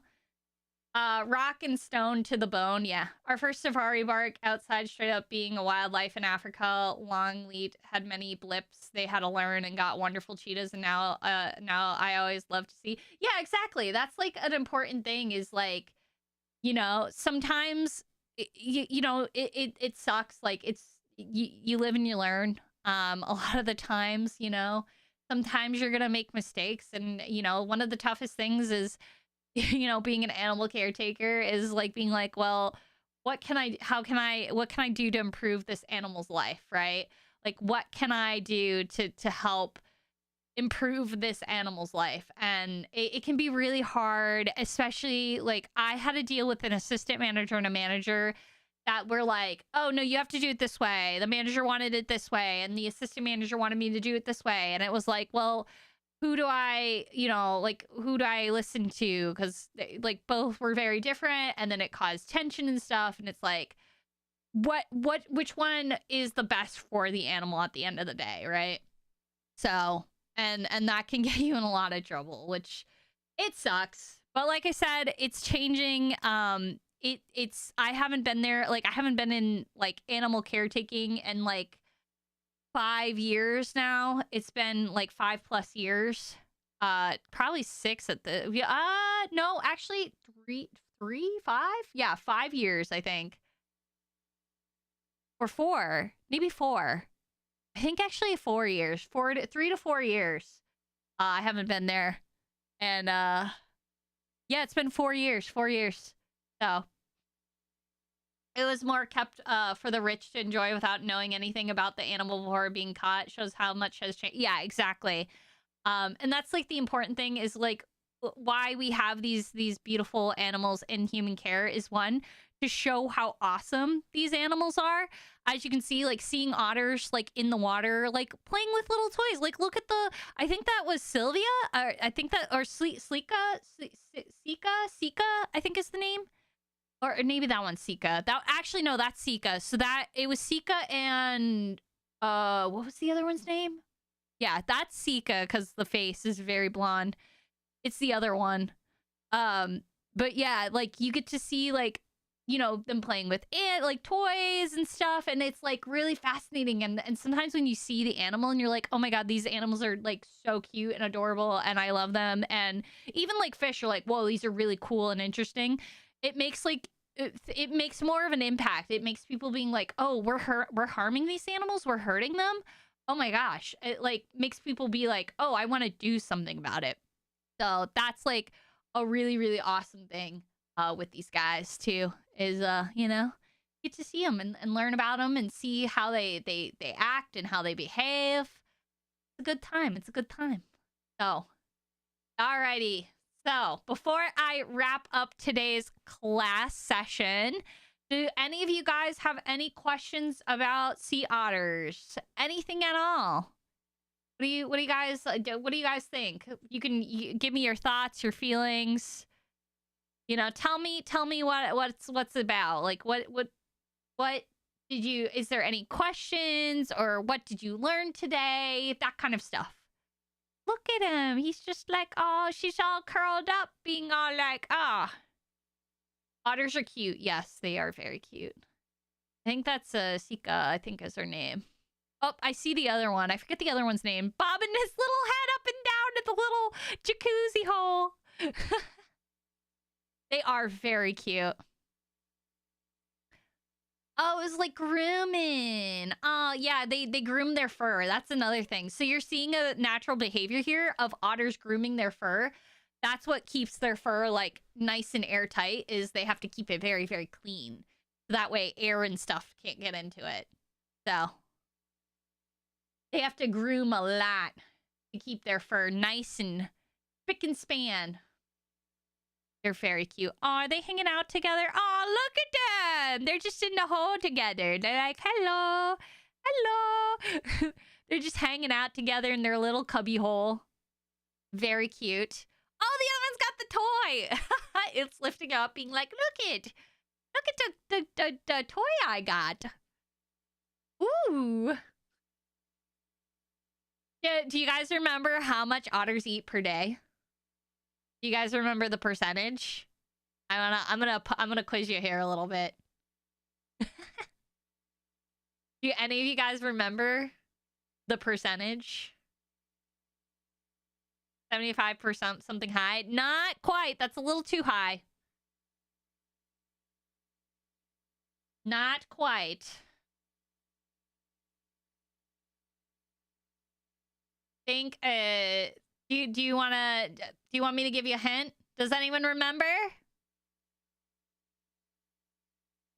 It was not 75. It was, but there is a 5 in it. There is a 5 in one of them. 66. No, you gotta go a lot lower. 30 to 40. Yeah, so it was 35 to 40% of their body weight. Correct. There we go. Sir Big Cat, I'm very ashamed of you. Man. Ooh, but you get a gold star today. Alrighty, guys. Well, on that note, I think we're going to end today's stream. And I appreciate... Oh, wait, before we do that... Oh, my God. I forgot. Guys, what animal do you guys want to learn about next week? Next Friday? Which animal? Start naming them off, and then Sir Big Cat, I want you to make a poll.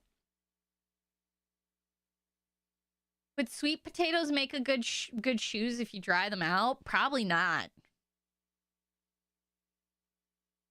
Probably not. They would probably rot after a while. Sea cucumber, axolotl. Ooh, those are both really good. Dude, sea cucumbers are fucking awesome. I have an interesting fact about them. I can do a class on that. So we have sea cucumber, axolotl. Give me like 3 more, chat. And then we'll put it to a vote. All right. What other animals would you like to learn about next week?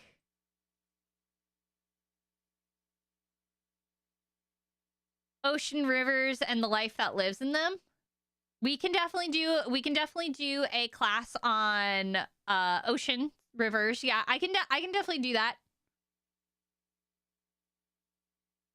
I would say narwhal, but I feel like that's more of a special moment kind of. No, narwhal's fine. And whale, orcas. Okay, so we got sea cucumber, axolotl, the ocean rivers, narwhal. Well, I guess technically whales, narwhals, and orcas are in the same category. So, and then whales, which narwhals and orcas are in that same group. So they are in the whale family. They are in the same shark. Do you want shark too? Oh, okay. So we got sea cucumber, axolotl, ocean river, shark, or whale. Nemo, you want to learn about clownfish? Well, we don't want to have too much because I don't know how many spots we have. All right. Wait, do we have a poll up yet? Or do I need to make the poll? 5 minutes, let's go. Okay. You got it. Sweet. I can't see it on my side, so that's why. Wait, do we have a poll going? Or I can't. Oh, yeah, we do. Okay, so we got 2 for sea cucumber. Damn, people really want to learn about sea cucumbers. Make sure to vote, chat. Vote for which animal you guys would like to learn next Friday. Oh, look at that. Oh, they got ice. Oh, ice is it's a great enrichment. Ice is a lot of fun. Because they can, like, eat it and stuff. They can play with it. Stitch is out here trying to ruin Finding Nemo. Oh, yeah, I can do a whole episode. I can tell you all the inconsistencies of Finding Nemo, I can ruin that whole movie too for you guys. I could make a little side tangent about why how to ruin Finding Nemo for you guys. So sea cucumber's winning by like 1. So make sure you vote for the which one you want to already do that. Babu already tried. Oh, trust me. I worked with clownfish and I could tell you way more information than she told you. I know a lot about clownfish. Let me tell you.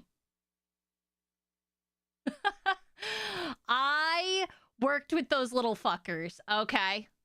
And they suck, okay? They suck. Oh my god. All right, guys. 3 more minutes on the polls. Right now, Sea Cucumber is leading by 1 point. Make sure to put your votes in for which animal you would like me to talk about next week. We have sea cucumbers, axolotl, ocean river, shark, and whale. So what would you like to learn about next? But yeah, I love ice. It's a great enrichment too. Ice is always good. Because it's cold, they can like chew on it, you know. They can play with it. Because otters won't feel it. I'll vote or I'll have to break the tiebreaker. Yeah, make sure you vote. Make sure you vote. But right now there's no tiebreaker. No. Oh, but I mean if you vote, then yeah, that would be. Oh my god. Hey, PG. Hi, PG. Welcome in. Oh, we're about to wrap up here, but PG, while you're here, which animal would you like me to talk about for next Friday? So I do Narwhale-U on every Friday at 5 p.m. EST. And right now we have a vote about if you want sea cucumber, if you want me to teach you about sea cucumbers, axolotl, ocean river, shark, or whales. Sharks or whales. And you get to pick which one you would like me to talk about next week. I can't win this battle anymore. You can't win this battle? What do you mean?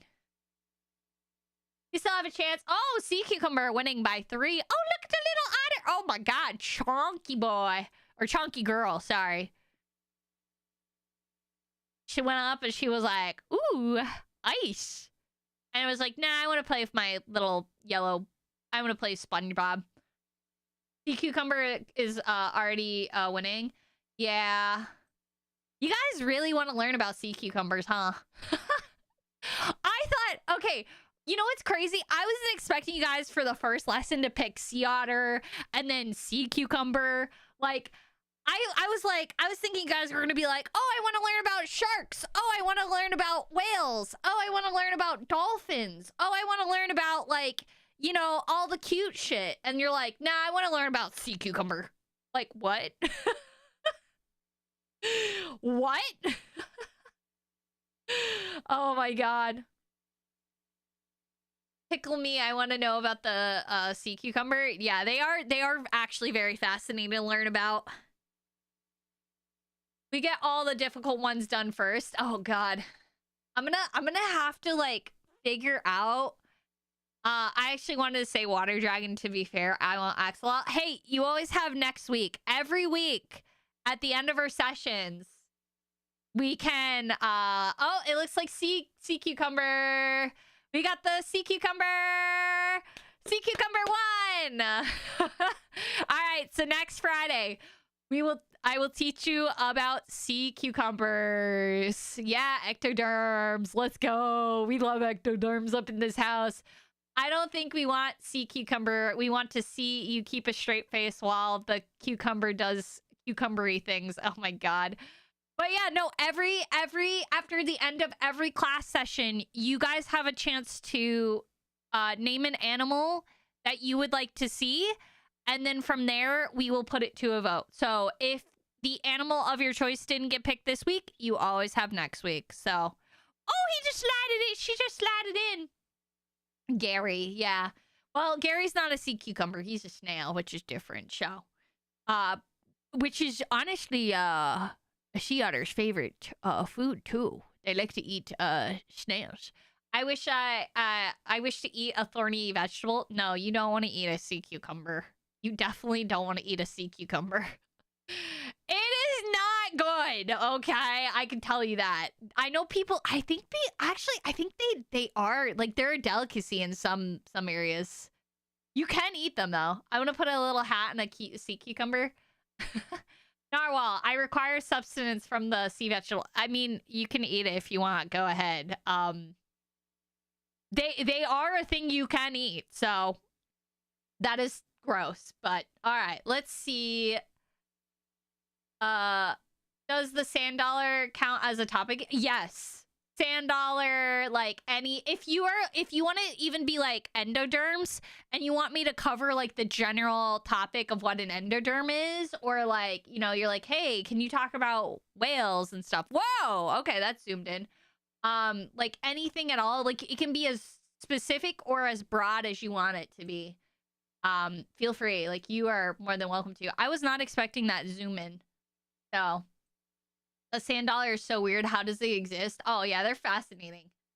Yeah, fascinating creatures, man. All right, let's see. Oh, I know who we're gonna raid. I know. Oh wait, did I die? No! Man.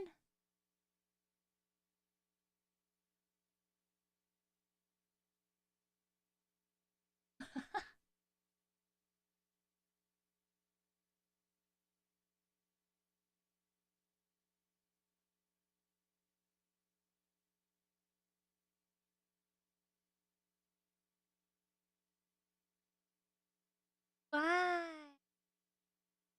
Yeah. Oh! Oh, I'm back! Hello! Refresh! I'm back! Hello! Hello! Can you hear me? Hello. All right, everyone refresh. Oh my god, of course it dies. I don't know why it keeps doing that. I'm gonna have to figure out what is causing that. Oh man. That's annoying. Okay. We're gonna have to look into that. That's awkward because I was like gonna raid out, so so we're gonna raid out on Twitch for our Twitch viewers. Because one of my buddies, Exoverse, he has come back into the streaming, and he is like the biggest, bestest homie ever, and I love him, and he is alive, and I see him streaming, and I'm like, hell yeah, we gotta raid into him, because he's amazing, and you guys should definitely see his model and all that too. So, anyways, we're gonna raid into Exoverse. Thank you everybody for joining me into class today. Here is the raid message for our subscribers and then our non-subscribers. Make sure to copy these down. And I just want to say thank you all for joining me. I will be popping in to my voice chat on my Discord. Feel free to hop in there if you haven't joined already. !Discord to join the Discord.